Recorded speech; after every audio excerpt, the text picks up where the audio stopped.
2024 marks the 60th anniversary of Toyota being in Canada, and they're celebrating with an epic cross-country drive. It's something that I get to take part, at least in a part of it, and you get to experience as well on this latest video, so stick around.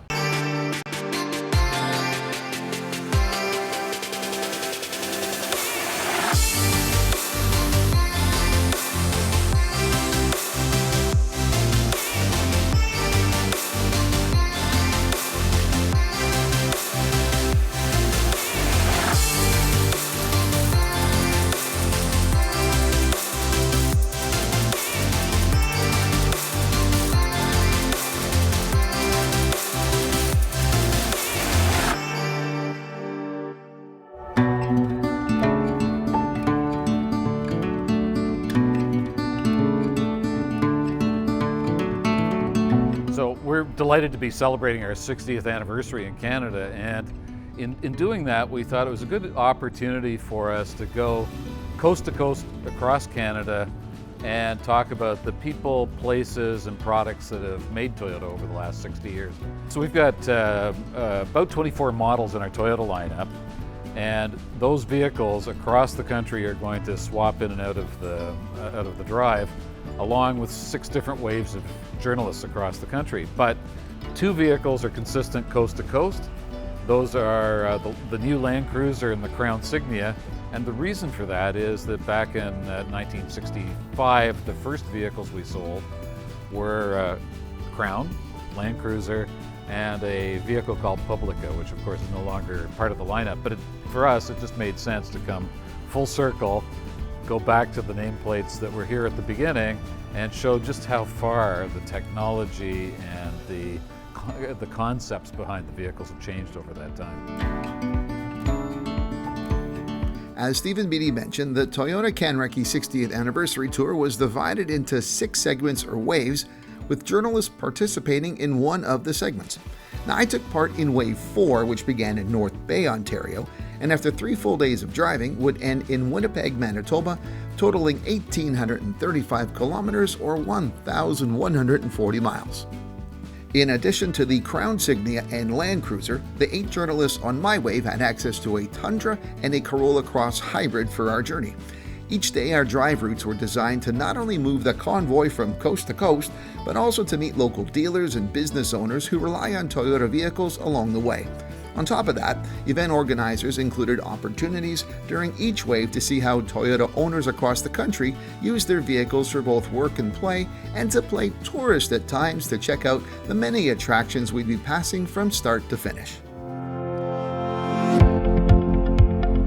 Our first day of driving on this wave began with a visit to Miller Technology in North Bay, Ontario, a unique company who serves Northern Ontario's significant mining industry. Miller Technology takes specially delivered Land Cruiser 70 series units, which are not street legal in Canada, and modifies them for use underground in mines across the province. Yeah, so Miller has been in business since 1979. We've been modifying Toyota Land Cruisers for underground use since 1989. And right now we're throughputting about 350 trucks annually, all of them going into underground mining environments, most of them hard rock mining here in Canada. So we have a supply agreement with Toyota Canada. Toyota imports them for us, and then we go ahead and modify them to ensure that they meet CSA regulations for underground use. Mine vehicles are unique in the sense that they're treated more like a piece of industrial equipment. I'd say they have more in common with a, say, backhoe or a bulldozer or something along those lines than they do, let's say the vehicle you drove here in today. We're looking for different things in the vehicle. We're not looking for creature comforts. It needs to work. It needs to work every time. It needs to be safe while it's working. Miller's been partnered with Toyota since 1989. And in our experience through the industry, people have tried other brands, other options. None of them seem to last as long as a Land Cruiser. The simplicity, the robustness of the vehicle is second to none, and nothing else can compete in the market at this point.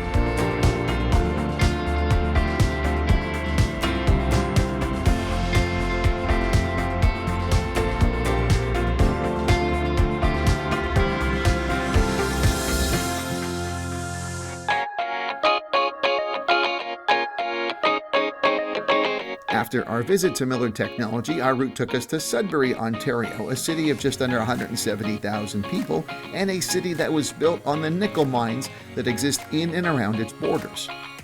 Visitors to Sudbury will often document their stay by taking a photo beside the city's famous giant nickel, a 30-foot-high replica of a 1951 Canadian nickel or 5-cent piece. It's said to be the world's tallest depiction of a coin and was completed in 1964. An interesting fact is that Canadian nickels today barely contain any nickel at all, with only 2% nickel plating in its composition. Following our stop in Sudbury, we made our way to Sault Ste. Marie, Ontario to complete our first day and approximately 450 kilometers of driving. It was on this stretch where I had a chance to offer thoughts on the new Crown Signia, which was the vehicle my drive partner and I had for the day. We're nearing the end of our first day on the Toyota 60th anniversary Canreckie drive. Connie over there, say hi, Connie. Hello. She's doing the driving right now. She's the Uber, while I'm just the guy on the camera for now, because we've split the driving half and half. And we spent today in the Toyota Crown Signia, which is a wagon. It's the wagon part of the Crown, which is back. It is a wagon. Don't let anybody tell you differently. But it's our first time sitting in this Crown Signia, and my experience so far has been quite positive. This is a family cruiser. We have done about 430 odd kilometers of driving today, and this is the top trim, of course, in a limited, so it's going to feel a little more posh. But I really enjoyed it overall. I think it's going to do well if they target it right, if people understand what it's about. It is a standard hybrid, only option 243 net horsepower, only 2 trims. But as I said, I'll get into all the details when I can do a full review. I'm just saying at this point, our day in the Crown Signia was a positive one.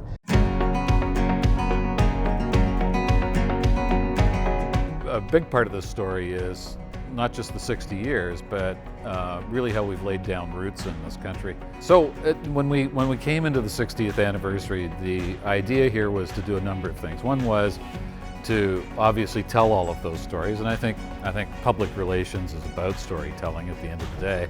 It's not just about the features and specifications of a vehicle. It's how do people use them, how do they fit into our lives.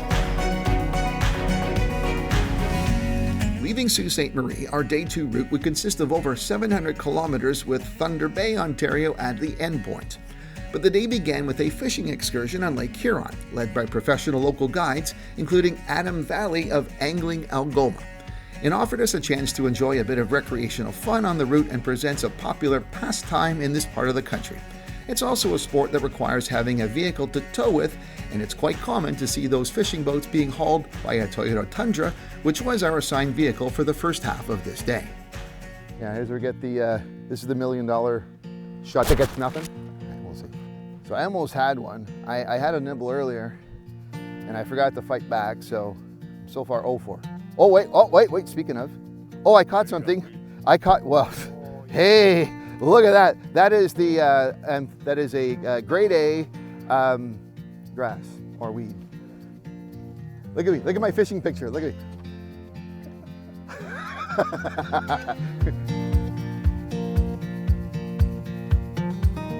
Heading west from Sault Ste. Marie, the Trans-Canada Highway works its way around Lake Superior, the largest freshwater lake in the world by surface area. It was a drive route that I had never experienced before, but have been told by many who have that it's among the most spectacular drives anywhere east of the Rocky Mountains. And it wasn't long before I realized that their assessment was bang on. The Canreckie convoy stopped for lunch in Wawa, Ontario, and it was also where we would switch vehicles. For the second half of the day, we had our first chance to drive the all-new Toyota Land Cruiser, which is making its return to Canadian roads after a 35-year hiatus. Wawa, Ontario sits at the final junction of the Trans-Canada Highway, and it's also home to another roadside tourist attraction, and actually one of the most photographed landmarks in North America. Standing 28 feet tall, 22 feet long, and with a wingspan of 20 feet, the Wawa Goose hovers prominently above the highway and draws in tourists to get a closer look. There's been a Wawa Goose sculpture as far back as 1960, but the original survived only 3 years of its local climate. The current iteration is the third Wawa Goose and was erected in 2017. It's the end of day 2. We are currently in the Land Cruiser, This new Land Cruiser is a highly anticipated vehicle. I have it booked for the fall. I have a weekend of this vehicle in October, I believe, so I'm going to do a full review then. The drive from Sault Ste. Marie to Wawa, it is stunningly beautiful. I cannot believe the quality of this Northern Ontario drive. I've been told about it. You have to see it to believe it. We're now on the last leg heading to Thunder Bay, and it's just amazing. So note to self, get on that kind of a road trip if you can. But it's been another fun day.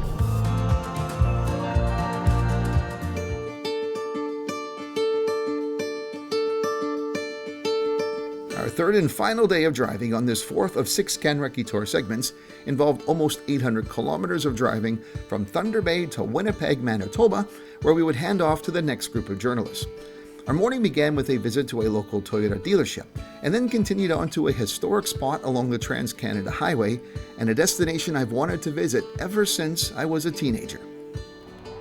When I saw the itinerary on our leg of this Canreckie Tour, and I noticed we were going through Thunder Bay, and I saw that this spot we were stopping at, I was really excited. I am at the historic monument for Terry Fox. If you're not aware, Terry Fox is, to my mind, one of the greatest Canadians ever. In 1980, a 23-year-old Terry Fox from Port Coquitlam, British Columbia, who had lost one of his legs to cancer, felt in a moment of inspiration he was going to raise money to fight cancer. His idea was to run across the country from coast to coast, starting at mile 0 in Atlantic and coming across. And it was a little known story.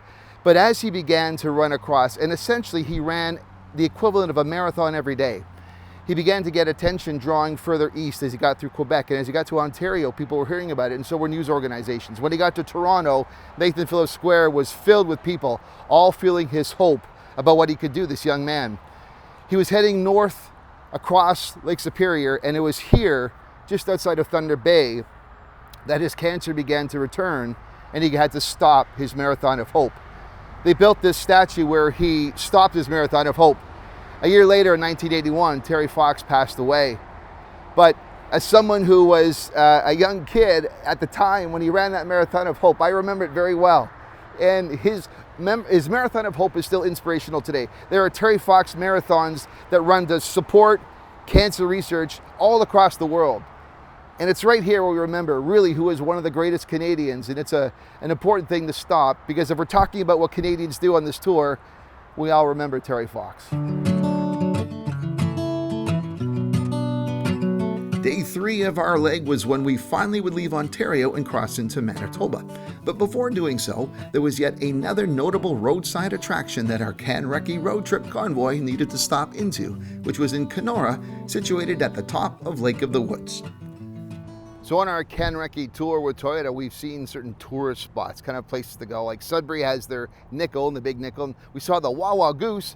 Well, Kenora at the northwestern part of the province on the gateway to Manitoba has its own. This is big fishing territory. So what they've done, of course, is they've got their own Husky the Muskie. And by the way, I caught that. I've had it taxidermied. I'm just letting him borrow it. Like, I don't want to take it home and show off, right? So yeah, I caught that. Yeah. It turns out that Husky the Muskie was an initiative of the local Chamber of Commerce, who felt that they too needed a tempting roadside sculpture of their own to match up with the goose and the Big Nickel seen further to the east. And since our convoy did stop to see it, well, I guess you could say it worked. Crossing into Manitoba provided us with a dramatically changed landscape. With laser straight highways and endless horizons, our final few hours of driving were notably different from the previous 2.5 days. But before arriving at the Manitoba capital, the last stopping point on this leg was a significant one for the entire Canreckie tour. Located in Tash, Manitoba, and sitting at the 96th longitudinal meridian, you'll find the geographic center point of Canada. And since 2017, a 20-acre park bearing the same name has been opened to provide the first roadside attraction along the gateway to the prairies. And despite our hotel in downtown Winnipeg, about 30 minutes away, being the official handoff point for the next wave of journalists, this seemed to be a more suitable landmark to note the true end of the fourth of 6 waves in the Toyota Canreckie Tour.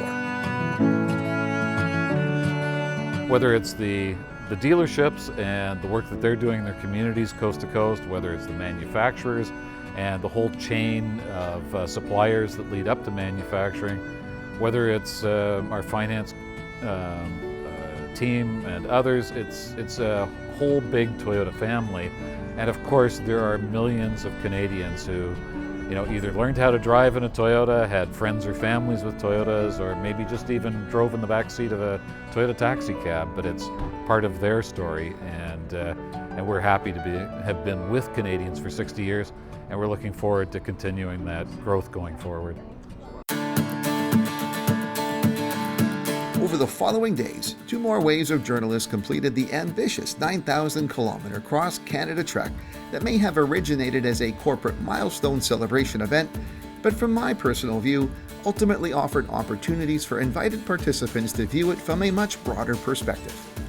Toyota used this drive experience effectively to highlight its long tenure in Canada and the notable impact it's had both economically and socially in that time. It was ambitious, involved several months of planning, and was ultimately successful at meeting their objectives. But for me, it afforded a chance to see a part of this incredible country I was born and raised in that I hadn't seen before. Despite having been to 9 of our 10 provinces so far, with only Saskatchewan and the 3 territories yet to check off, even in provinces I've been to many times before or have lived in my entire life, there is so much I've yet to see and enjoy. I'm glad I had this opportunity to be a part of this CanRecce tour and to add my collection of Canadian experiences, as well as to help Toyota celebrate its milestone at the same time. This particular video is hard to categorize, as it doesn't fall ideally into automotive content, nor does it fit perfectly as a travel piece. But road trip video essays do have their value, and I hope you found that value as well as enjoyment in what I put together here. If you did enjoy it, please consider liking and sharing it with others. If you're not a subscriber to the Novak Report, please consider doing so. And if you are already a subscriber, thank you. But remember to ring the bell so that you're notified of every time I upload something new. That's it for my look at Toyota Canada's 60th Anniversary CanRecce Tour. I'm Eric Novak. Thanks for watching.